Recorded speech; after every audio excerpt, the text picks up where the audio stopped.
Hi everyone, welcome to the final part of the 109 Airfix build. Very nearly, thing nearly went in the bin. At the end, the last hurdle, it started to trip me up, and it's never the kit's fault, it's always the modeller's fault. I must remember that. And there weren't major issues, but there were issues enough that my interest and patience was wearing thin, and it was ready to be chucked out the window. And thankfully they were rectified, because if they hadn't, I wouldn't be talking to you now. I would have liked to spend a few more days on weathering, but in the frame of mind I was in, I decided to leave as is. I'm quite happy with the kit, quite happy with the finish, could just do with a bit more. But there you go, that's life. Always wanting a bit more. So enough of my pontificating. Let's see what I did and didn't do to the finish 109. So getting from work yesterday, my decals have arrived, which is great news. I was keen to see what they were like. I can't show you a lot of things because there's swastikas everywhere. So here we are, Tech Mod, BF109E4. I think mine's an earlier version. Zestoir whatever. There you go, you can read that and pronounce it how you wish. So you get 3 versions to choose from in this Decal sheet. And here we have the sheet. I'll talk about this in a minute. So see, we've got what I would call a griffin. Numbers, the emblem. So it all looks near enough the same as the Airfix one. It would have been nice to have the 0. This version has yellow wingtips, yellow on the rear rudder and on the rear tails. It's all a bit gory. So I won't be doing that. So it will be a bit of a fudge, I'm afraid. I could have used stencils, made some stencils, but that black outline, I wouldn't have done it justice. Now the quality looks superb, nicely printed, high sheen to the decals, not much carrier film if at all. So they look very nice, slightly thick. So here, there was another 13, and because I won't be using it, I cut this out because I wanted to see what they were like applying to a surface. I use old Airfix Hunter nose. This one was just applied straight on the surface. This surface here, no prep whatsoever. It's just literally Tamiya grey, paint on. I haven't sanded, haven't done anything with it. No gloss varnish on it, and it's seated very nicely. That one has gone down pretty good. So my next tedious task is to apply these decals and all these beautiful stencils, which will help visually, especially on a kit this scale. Although I'm not going to enjoy applying all these. I'm not keen on applying decals. I hate them, especially stencils. So now the 109's been thoroughly cleaned and prepped, I can start applying these. Now all the decals have been applied, I can leave them to dry. They went down okay, no issues really. They're slightly thick as I said, so they do take a bit of decal solvent just fit into some of the recesses. Just needs a bit of help there. And I did break one, it caught me off guard, I didn't expect it. So they are brittle. This cross here in a couple of places, you can see that. So that's all done now. I've just got the, I'm umming around about putting the swastikas on yet. So let that all dry. Oh, I've got the walkways, these walkway markings to crop once they're dry. So, yeah, what I was saying, once it's all dry, I'll give it a wipe with a damp cloth all over, and then I want to get a couple of coats of Tamiya satin varnish to seal everything in, and then hopefully can get on with the panel wash and some weathering. Some oils. I don't know how I'm going to do it, or I'm going to do all the areas or certain areas. I don't know. I make this up as I go along. Let's just dive in and get on with it. No thought at all. This is my second take. Only afterwards, when I was going through the video, I realised that the swastikas were still visible. So take 2. I've tried to break up that wall of blue.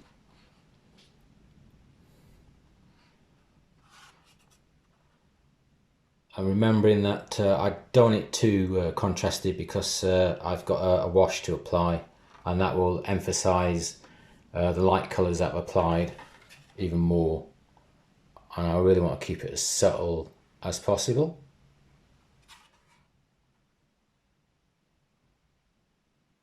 It's just a light blue, bit of olive green and a lot of white to give me this very pastely blue colour. Oh, I'll show you the rear tails. I don't know if you can see that. I'm going to approach the splinter camouflage in the same way now. So I'll see you in a few seconds and we'll see how that turned out. So that's the splinter side done, hopefully. The colours used was 2 shades of green. It's this light one here. This dark one was for the dark shade, but it's too dark. I ended up this one here. So 1, 2. The oils I used were cadmium yellow, yellow ochre, olive green, and oxide of chromium, which I think is that coppery colour one. So I messed around until I got the shades that I thought were okay. Applied it with a brush, and then I don't know if you can see that. You can see it's well worn now. It's ready for chucking out. I'm going to leave that to dry now for a couple of hours, because sometimes you can't see woods for the trees. So I need to come back in a few hours time and just have another look at it and see whether it is okay. Once I'm happy with it and it's dried, I'll leave it for a few days to dry thoroughly under cover. We don't want dust gathering on it. Then I will add the panel washes. I haven't decided whether to use a Flory wash or a MIG enamel wash yet. I could use both. There's nothing wrong with using both. Just making sure I use the enamel one first. Yeah, so I think I've covered everything. I'm back. I thought I covered everything. It would help if I showed you, wouldn't it?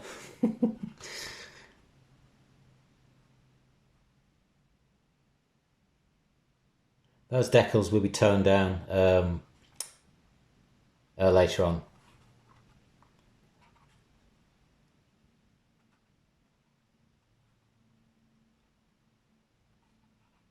Well, I hope you can see.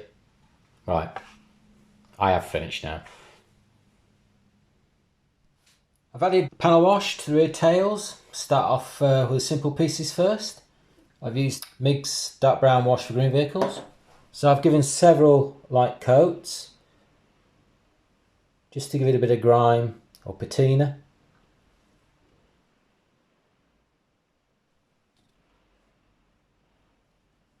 Come on.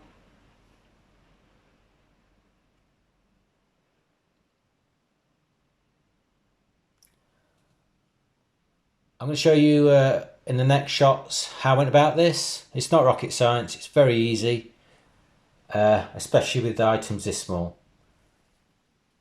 So I'm just going to carefully pick out the panel lines and rivet holes, which doesn't make any sense. Rivets, holes.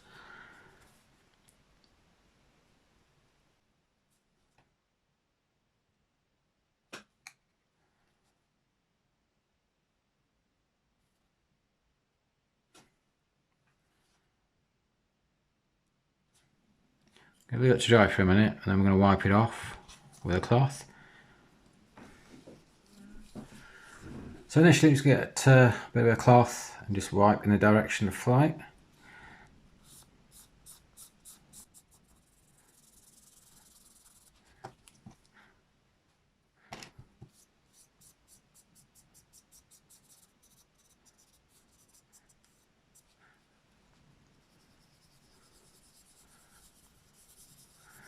And polish the surface up. Something like that. I'll do the rest for the rest of the 109 in the same manner.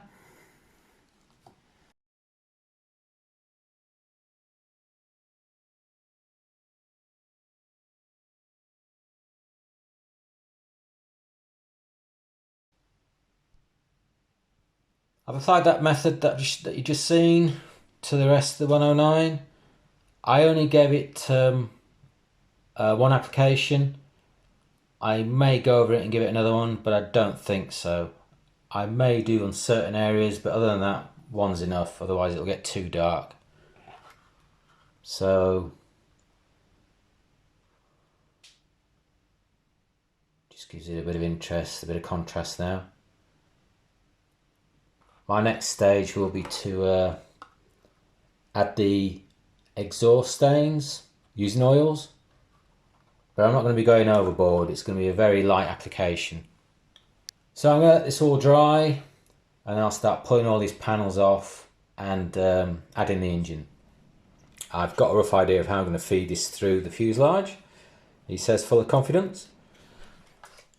Well, the fun starts now, so I'm going to try and see how this attaches to the firewall plastic piece, and then try and feed this through the bulkhead and out the fuselage. I've taped it up, the wire, and put a reasonably strong bit of wire, and hopefully I can feed it through. Let's give it a go.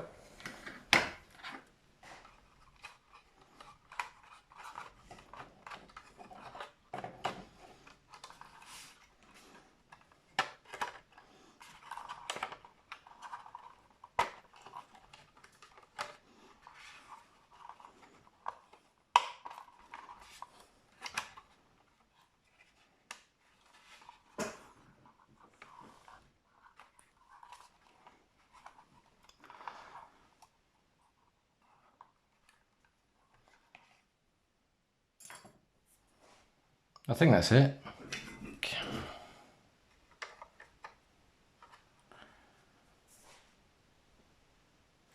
So the engine's in. I'll try and put the engine bearers in now.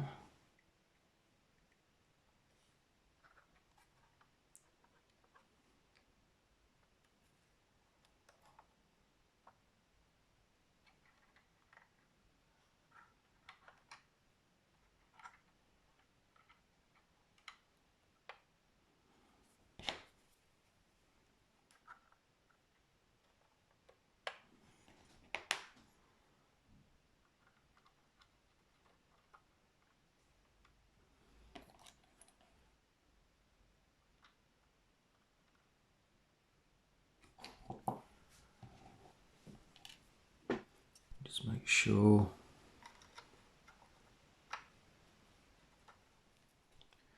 Leave them to set.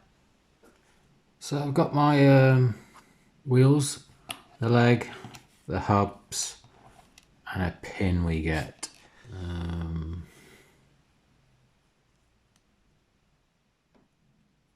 sorry folks, I did use the rubber tyres in the end. These are the resin pieces.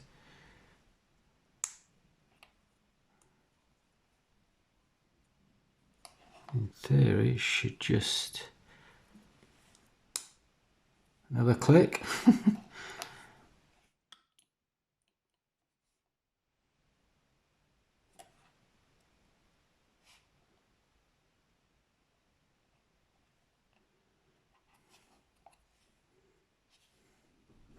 I've still got a bit of weathering around the hub and the tyres, but that's the undercarriage done.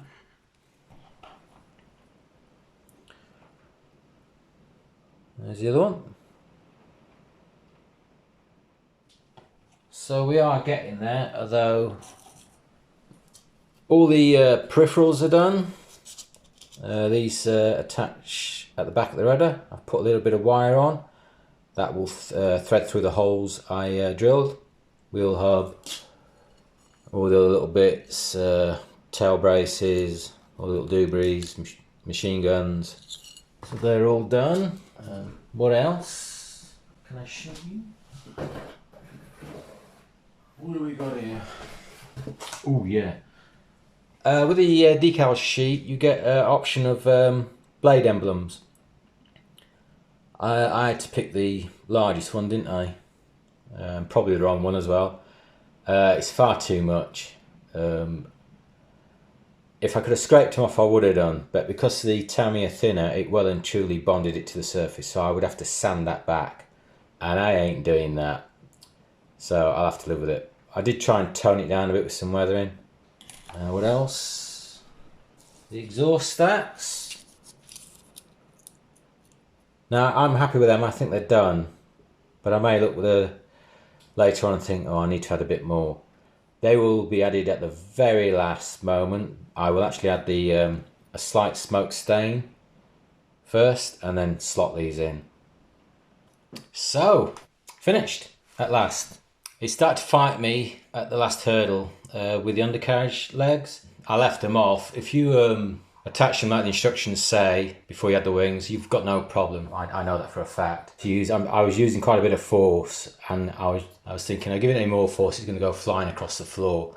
So I ended up taking the pins and just shortening them down to little nubs, and then it clicked into place.